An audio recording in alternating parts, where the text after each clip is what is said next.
Salut à tous, bienvenue dans cette nouvelle vidéo. Aujourd'hui, on va parler du Satis et du Salon de la photo, les deux salons de l'audiovisuel et de la photographie auxquels j'ai assisté la semaine dernière avec John de chez Pixlocation.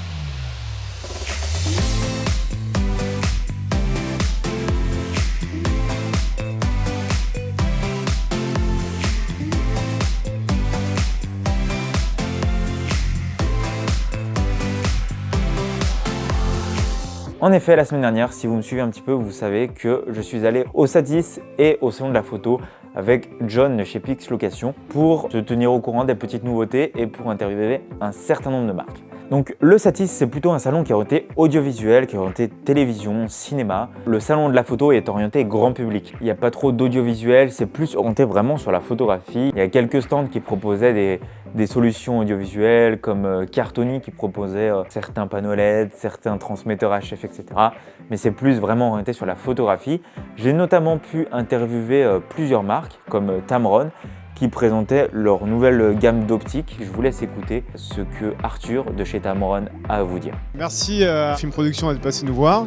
Donc on vous présente la nouvelle série de focale fixe Tamron à destination des Sony plein format et pour hybride. C'est une nouvelle philosophie de Tamron de proposer des optiques natives pour Sony plein format. Donc on avait commencé ça avec le 20-75 qui était un peu le standard de référence pour tous les possesseurs de ce type de boîtier.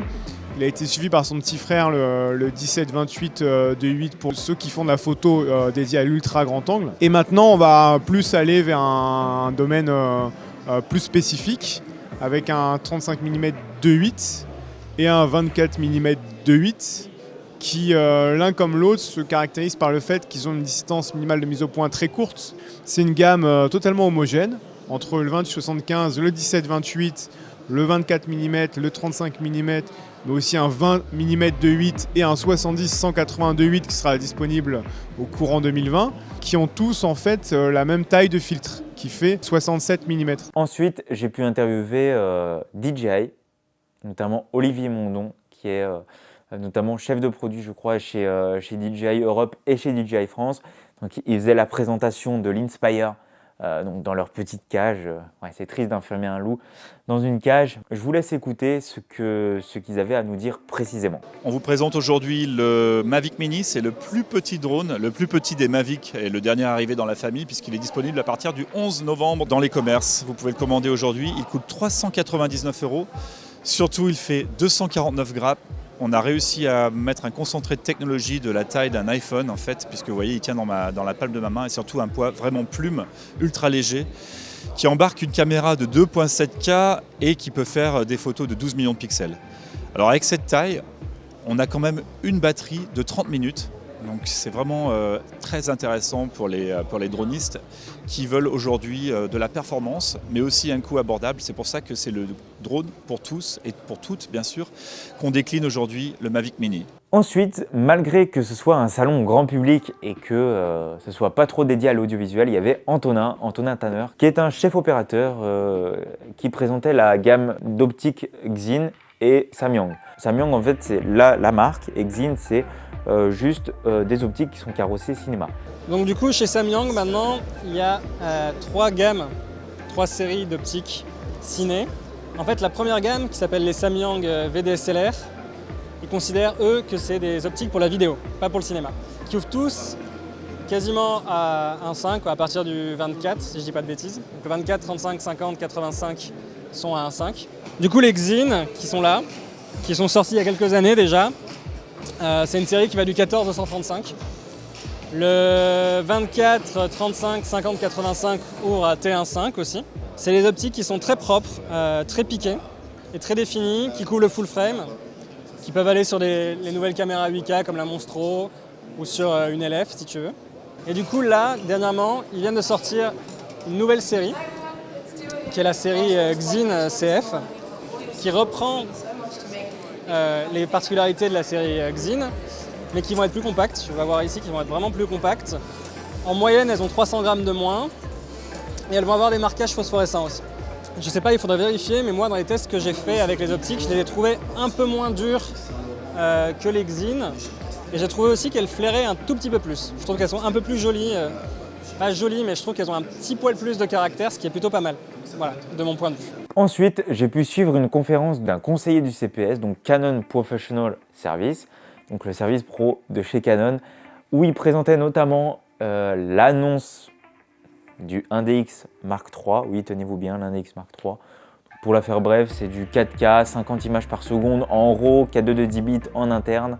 Et aussi, on m'a parlé du nouvel EOS R, enfin nouvel, il a quand même un peu plus d'un an je crois, avec les optiques RF, mais j'étais pas trop pour passer en hybride chez Canon, étant donné les specs de l'EOS R et aussi ce qu'il proposait à l'écran tactile. En fait, il n'y a pas de bouton de focus. Quand on prend une photo, on fait le focus avec le doigt sur l'écran tactile. Et c'est plutôt intéressant, on a échangé un petit peu. J'ai fait quelques images d'illustration. On a d'autres produits qui est prêt à l'usage. Donc là, ce qui est pratique, c'est que si je veux faire le point sur mon collègue, tac, je fais le point sur mon collègue. Si je veux faire le point sur Canon, tac, je fais le point sur Canon derrière. C'est plus ou moins rapide en fait. Et je choisis la zone que je rends tactile sur mon écran pour faire ma mise au point. D'accord. Donc vous êtes œil directeur droit, Oui, j'ai vu. c'est Donc ça. je vais vous mettre l'écran à droite. Et donc là, en mettant votre œil dans le viseur, avec le pouce sur l'écran arrière de l'appareil, vous pouvez choisir très rapidement la zone. Aussi, il m'a présenté les optiques RF, donc pour le 24-70 et pour le 70-200. Alors, il est 2 à 3, 4 fois plus petit que... Il est clairement 2, 3, 4, je sais pas. Il est tellement beaucoup plus petit qu'un 70-200 monture EF. Le RF est vraiment beaucoup plus léger. Il doit faire, je sais pas, 6 ou 700 grammes par rapport à l'EF qui fait 1500, 1600 grammes.